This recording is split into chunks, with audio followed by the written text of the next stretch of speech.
বাংলাদেশের টি-20 ক্যাপ্টেন লিটন দাসকে নিয়ে প্রধান নির্বাচক গাজী আশরাফ হোসেন লিপু কি তাহলে ভুল বলেছিলেন নাকি মিথ্যা বলেছিলেন?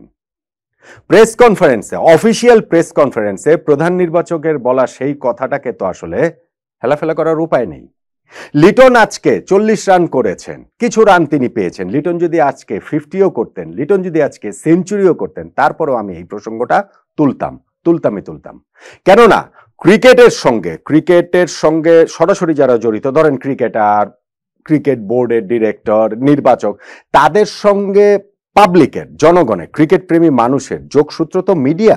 সো প্রেস কনফারেন্সে এসে অফিসিয়ালি তাদের কেউ যখন কোনো কথাটা বলেন, সেটা শুধু মিডিয়াকে বলেন না, সেটা বাংলাদেশের সব মানুষকেই তারা বলে থাকেন। এই জায়গাটাতে লিটনকে নিয়ে লিপু ভাইয়ের যেই কথাটা, সেইটা আমার ভেতরে ব্যাপক খটকা তৈরি করেছে আজকের ম্যাচের প্রেক্ষিতে। লিটন দাস এমনিতেই ভালো ফর্মে নেই। তিনি যে আজকে কিছু রান পেয়েছেন, সেটা লিটনের জন্য যেমন ভালো, বাংলাদেশ টিমের জন্যও ভালো। হ্যাঁ, ঠিক আছে, এই 40 রান যে খুব কমফোর্টেবল তিনি ছিলেন, ব্যাপারটা সেরকম না। তিনি একটা লাইফও পেয়েছেন, তিনি আরো বেশ কয়েকবার আউট হতেও বেঁচে গিয়েছেন, তারপরেও এই 40 রান পাওয়াটা ভালো। তিনি যদি 50 করতে পারতেন, তার সর্বশেষ 25টা টি-20 ইনিংসে মাত্র একটা 50+ স্কোর, আজকে যদি এই 26 নম্বর টি-20তে দ্বিতীয় 50+ স্কোর করতে পারতেন, আরো ভালো হতো। যদি তিনি বাংলাদেশের তৃতীয় টি-20 সেঞ্চুরিয়ানও হতেন, আরো ভালো হতো। কিন্তু সেগুলো হলেও আমি এই প্রসঙ্গটা তুলতাম।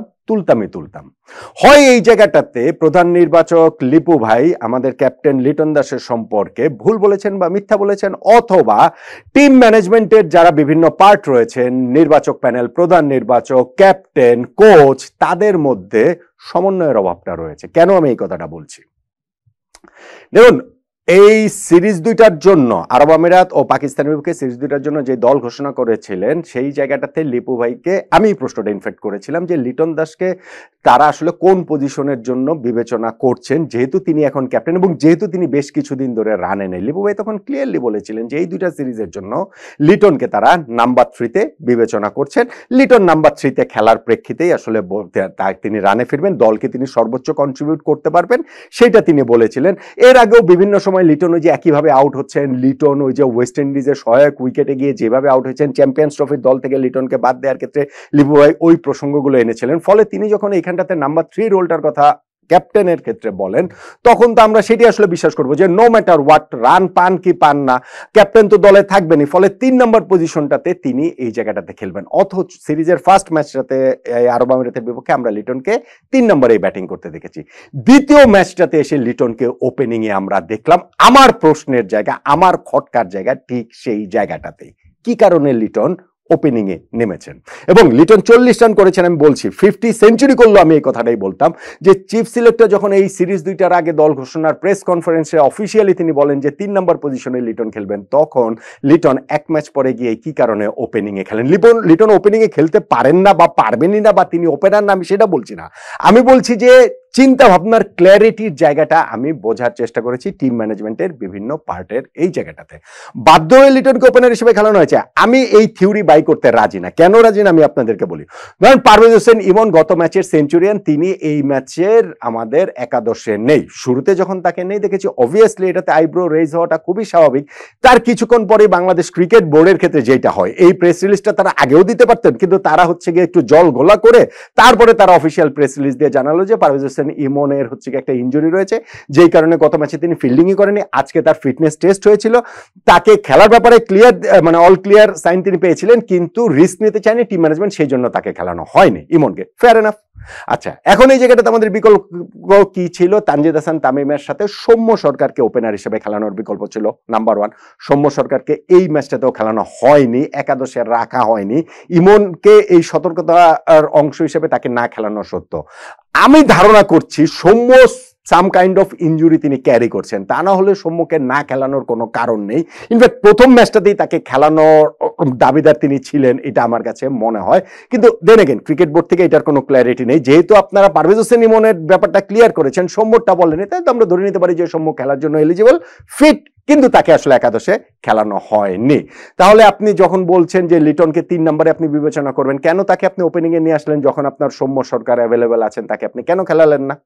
আচ্ছা, এবার আসুন নাজমুল হোসেন শান্তকে খেলানো হয়েছে, তাকে 3 নম্বরের খেলানো হয়েছে। শান্ত পজিশন ভাই 3 নম্বরে, তাকে 3 নম্বরের খেলানো আলাদাভাবে দেখলে এটা অন্যরকম কোনো কিছু ভাবার সুযোগ নেই। কিন্তু আপনার এই টিমে এখনকার ভাবনায় নতুন ক্যাপ্টেন লিটন দাসের অধীনে আগামী টি-20 বিশ্বকাপ পরিকল্পনা যদি আপনি ধরেন, তাহলে আপনার নাম্বার 3 তে বলে যাচ্ছেন যে লিটন দাস আপনার হচ্ছে গিয়ে মেইন মানে প্রথম পছন্দ। শান্তকে আপনি ওপেনার হিসেবে খেলান। শান্ত যে ওপেনার হিসেবে খেলতে পারে না ব্যাপারটা তো সেরকম নয়, শান্ত যে কখনো ওপেনার হিসেবে খেলেনি ব্যাপারটা তো সেরকম নয়। সো পরিস্থিতি যদি ওই রকমই হয় যে না ঠিক আছে আমি সম্মুখেও খেলাবো না আমাদের ইমন ইনজুরিতে, তাহলে শান্তকে যখন আপনি একাদশে রেখেছেন তাকে আপনি 3 নম্বরে খেলেন কেন না? ওভারঅল স্কোয়াডের বিবেচনা আমরা বুঝতে পারছি যে 3 নম্বরে লিটন দাস, তার বিকল্প হিসেবে নাম্বার 3 বিকল্প হিসেবে শান্তকে এখানে বিবেচনাটা করা হচ্ছে। কেন আপনি লিটনকে ওপেনার হিসেবে খেলিয়ে শান্তকে আপনি 3 নম্বরে খেলাবেন? এটা তো আসলে হলো না, এটা তো আসলে কোনো রকম কোনো ব্যাখ্যা পাওয়া গেল না। লিটন দাস অবশ্যই তিনি খুবই ট্যালেন্টেড ক্রিকেটার, কিন্তু তিনি রানের জন্য খুবই স্ট্রাগল করছেন। আজকের এই ম্যাচটাতেও দেখুন অন্য প্রান্ত থেকে তানজিদ হাসান তামিম যতটা স্বচ্ছন্দ ছিলেন, লিটন দাস ততটাই অস্বচ্ছন্দ ছিলেন। তিনি 10 রানের মাথায় একটা সহজতম ক্যাচ দিয়ে আউট হওয়ার সুযোগ দিয়েও তিনি আসলে বেঁচে গিয়েছেন। তিনি অন্ততপক্ষে আরো 2-3 বার হচ্ছে গিয়ে তার ওই মিস টাইমিং এর শট নোম্যান্স ল্যান্ডে পড়েছে, একটু এদিক ওদিক হলে ক্যাচ হয়ে যেতে পারতেন। তিনি রান আউট হওয়ার সুযোগ দিয়ে বেঁচে গিয়েছেন। তিনি দেখা গেছে ওই যে বাহাতি স্পিনারের বলে বিগ সুইপ তিনি খেলতে চাইছেন, ওইটা স্ট্যাম্পটা যে কিভাবে মিস করেছে সেটাও নিতান্তই ভাগ্য তার পাশে ছিল বলে। এই যে 32 বলে 40 রানে যে ইনিংসটা লিটন দাস খেলেছেন, সেই ইনিংসটাতে তার পাশে ভাগ্য প্রবল হয়েছিল। এখন আমি বুঝি যে যখন একজন ব্যাটসম্যান খারাপ ফর্মের ভেতর দিয়ে যায় তখন কিছু লাখ তার পক্ষে থাকলে সেইটা ফর্মে ফেরাতে তাকে সাহায্য করে, সেইটা ওই লেডি লাখটা লিটনের সঙ্গে আজকে প্রবলভাবেই আসলে ছিল। কিন্তু সেটা সত্ত্বেও তাকে ওপেনিং এ খেলানোর যে যৌক্তিকতাটা কি সেটা তো আসলে বোঝা যাচ্ছে না। যখন প্রধান নির্বাচক প্রেস কনফারেন্সে অফিসিয়ালি বলে যান যে লিটনকে এই আরব আমিরাত ও পাকিস্তানের বিপক্ষে সিরিজ দুটোতে নাম্বার 3 তে বিবেচনা করা হচ্ছে, তাহলে লিটনকে আপনি এক ম্যাচ পরে গিয়ে কি কারণে ওপেনিং এ বিবেচনা করবেন?